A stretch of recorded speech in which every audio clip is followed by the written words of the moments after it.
सनातन धर्म में सूर्य देव को अर्घ्य देने का विशेष महत्व बताया गया है। यह एक आसान पूजा विधि है जिससे उपासक को अत्यधिक लाभ मिलता है।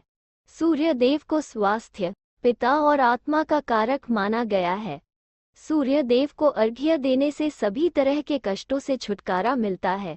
यदि किसी की कुंडली में सूर्य ग्रह कमजोर स्थिति में है तो सिर्फ जल चढ़ाकर भी सूर्य को मजबूत किया जा सकता है। शास्त्रों में भी नियमित रूप से सूर्य देव को जल अर्पित करने का विशेष महत्व बताया गया है। सूर्य देव को जल अर्पित करने से नवग्रह की कृपा भी प्राप्त होती है, परंतु सूर्य देव को जल चढ़ाने से पहले इसके नियमों के बारे में जान लेना अत्यंत आवश्यक है। 1. उगते हुए सूर्य को ही जल चढ़ाना श्रेष्ठ माना गया है।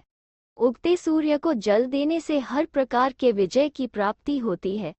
यदि किसी कारणवश देरी हो जाए तो भी सूर्योदय के 1 घंटे के भीतर जल अर्पित करना चाहिए। उसके बाद जल अर्पण का समय समाप्त हो जाता है। 2.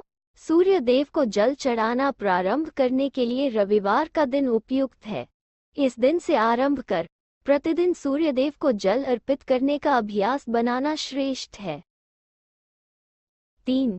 जल चढ़ाने से पहले प्रतिदिन सूर्योदय से पहले उठकर स्नान आदि कर तैयार हो जाए। सूर्य देव की पूजा हेतु लाल रंग के कपड़े पहने और लाल रंग के आसन का उपयोग करें। 4. तांबे के लोटे में जल ले, उसमें लाल फूल एवं रोली मिलाए। ध्यान रहे लोटे में इतना जल न भर ले कि जल छलकता जाए। 5. सदैव उगे हुए सूर्य देव की ओर मुख कर खड़े होना है, यानी पूरब दिशा की ओर मुख करके।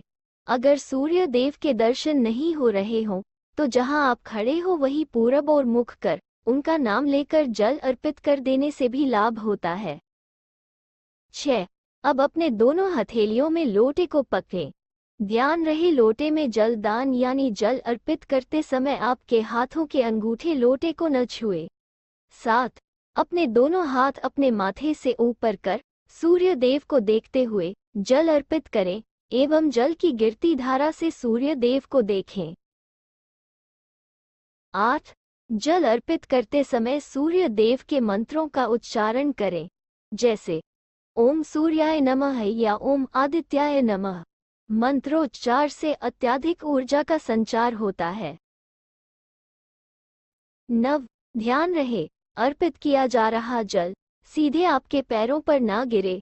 धरती से या किसी दीवार या किसी भी और चीज पर गिरकर या टकराकर आपके पैरों पे छींटे पड़ते हैं तो कोई बात नहीं है। 10. जल अर्पित करने के बाद अपने आसन पर ही 3 परिक्रमा करें, फिर धरती पर या फर्श पर गिरे अर्पित जल को हाथ से छूकर अपने मस्तक एवं दोनों नेत्रों यानी आंखों पर लगाएं।